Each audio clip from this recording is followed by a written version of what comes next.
Hey, what's going on, gang? This is Nate on the Stone. Welcome back to my channel, and this week we're discussing whether we need to keep the death penalty or if it should be abolished. The death penalty has been around for as long as civilization has existed. We've had beheading, hanging, pressing, burning at the stake, drowning, crucifixion. The one thing that people seem to be better at than actually creating hideous fashions is actually creating newer and more inventive ways of killing each other, both on the battlefield and in the parameters of the justice system. But that's actually starting to change. Back in 2000, every member nation of the European Union abolished the death penalty with the passing of the Charter of Fundamental Rights of the European Union, Article 2, Section 2 of that document stating, quote, "No one shall be condemned to the death penalty or executed," unquote. The United Nations, for whatever it's worth, has also unequivocally condemned the death penalty, with spokesman Farhan Haq stating, quote, "All the countries that continue to impose the death penalty on the population are flying in the face of what the UN believes is the principled position to end this sort of penalty once and for all," unquote. And here in the States, even though the death penalty hasn't been abolished carte blanche, support for it has greatly decreased from 80% back in 1994 to only 60% in 2013, according to Business Insider. On top of that, even though individual states have continued to condemn certain criminals to capital punishment, it's worth noting that the federal government has not executed any criminals since 2003. So it seems a safe bet to say that the practice is slowly but surely dying off, at least in the first world. So when AG William Barr announced that the federal government was going to be breaking this 20-year tradition and actually executing 5 men on death row, people were shocked and immediately ran to their mix in order to condemn this decision.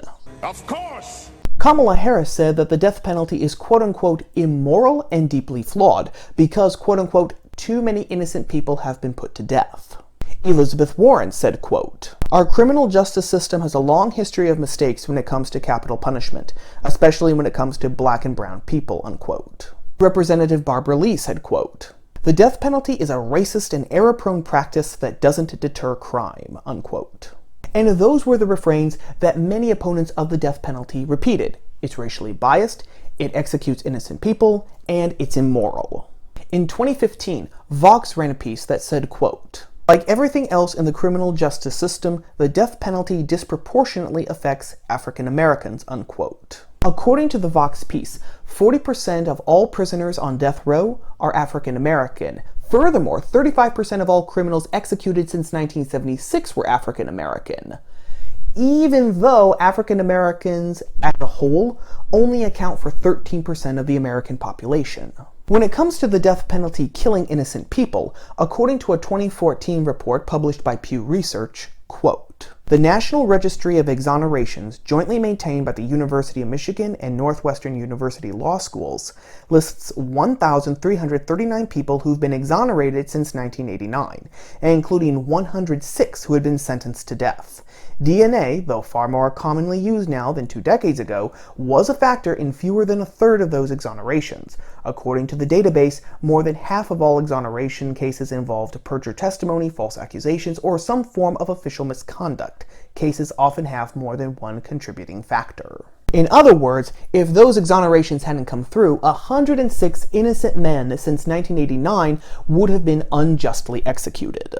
And if a system is unjustly targeting minority populations as well as killing innocent people, that system has to be immoral, right? But the answer actually isn't as clear-cut as these arguments or these statistics make it seem.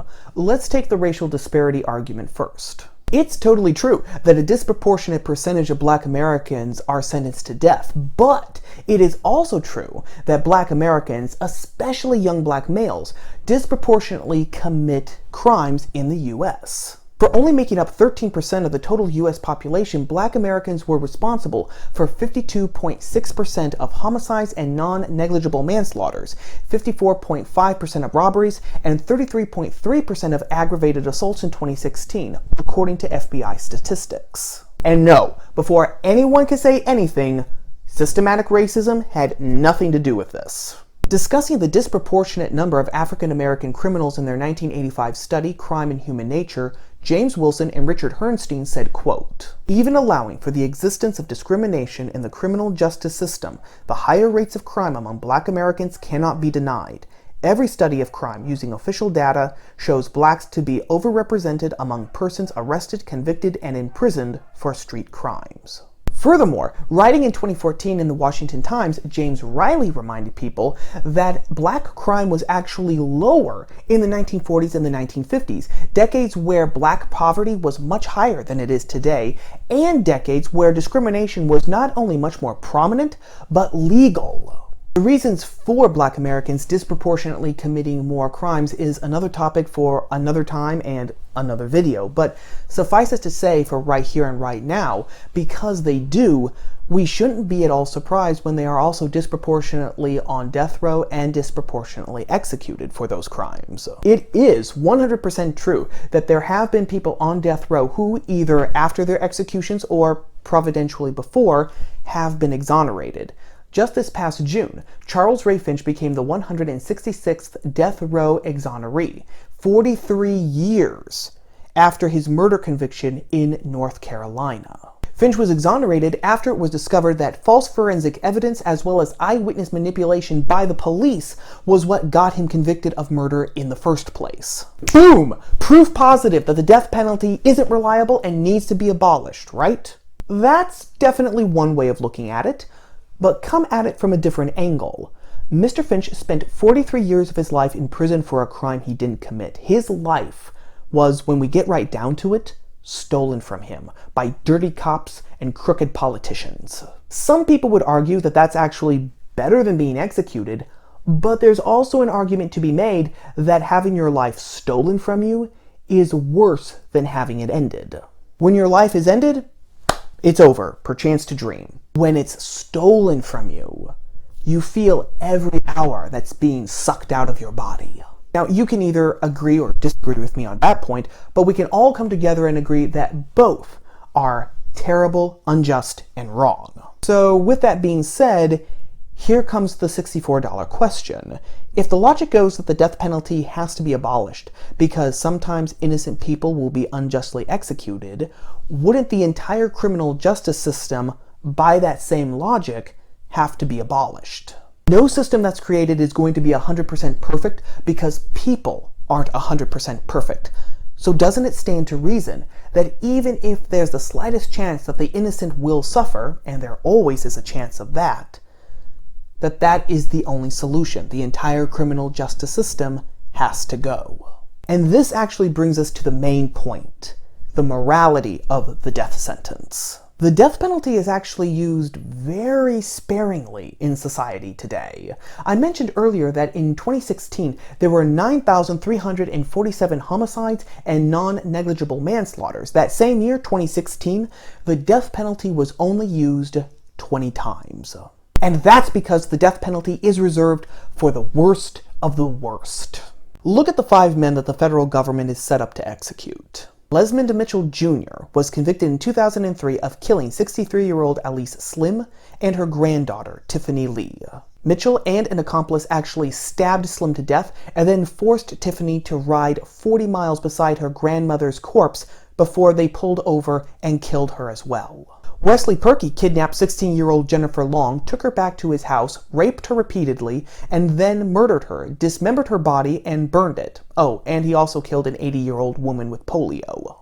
Daniel Lee, a white supremacist, was convicted in 1999 of killing gun dealer William Muller, as well as Muller's wife Nancy, and Nancy's 8-year-old daughter Sarah. Alfred Bourgeois was convicted in 2004 of repeatedly torturing his 2-year-old daughter JG before finally killing her. And Dustin Honken killed 5 people, including a 6 and 10-year-old girl, to try to cover up his methamphetamine operation. Now, why do these 5 gems of humanity deserve to be executed? Because of justice.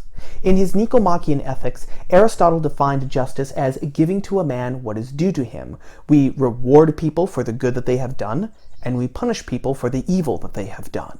It is also a matter of justice to make sure that the rewards and punishment are in proportion to either the good or the evil actions that have been committed. You wouldn't reward someone who returned your bicycle to you by paying them $10,000, nor would you throw someone in jail for 25 years if the only thing they had done was stolen $50. The greater the good deed, or the worse the evil deed, the greater the reward, and the worse the punishment. Some things you'll notice about the 5 men scheduled for execution. All but one of them killed multiple people. 2 of them actually tortured their victims before finally killing them, and all of them killed children. Any one of those things by themselves is just about the worst thing that anyone could do. You combine them together in some sort of hellish cocktail like these guys did, and death becomes about the only proportionate punishment to fit their crime.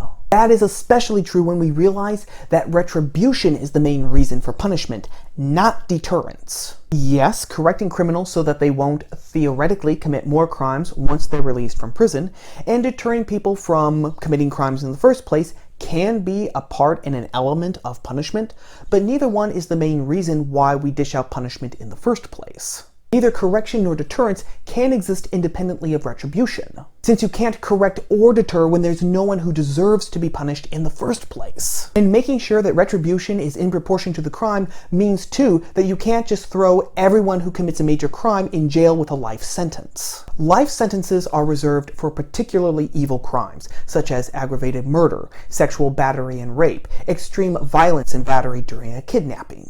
All of these crimes are evil and they need to be punished to the full extent of the law. But here's a question. Is just raping a woman, however evil that is just raping a woman just as bad as kidnapping her, raping her multiple times before murdering her? No.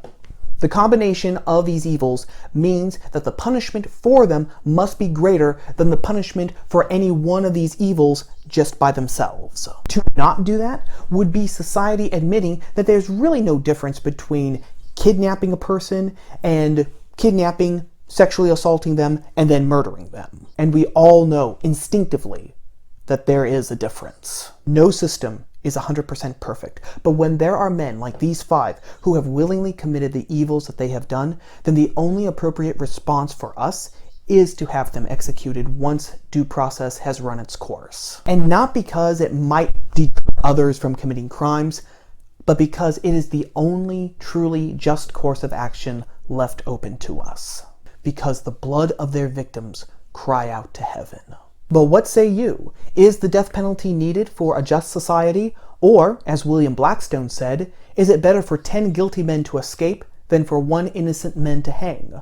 As always, let me know your thoughts, your ideas, your opinions down in the comment section below. Well, that about wraps up everything for right now, gang. As always, if you liked the video, whether you agreed with me or not, don't forget to show your support by giving it a like and sharing it on social media.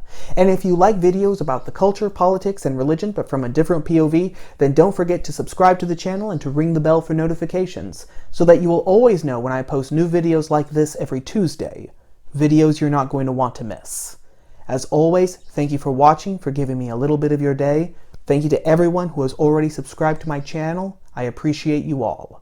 And I will see you all again here next week, gang, on Top of the Stone. Ciao.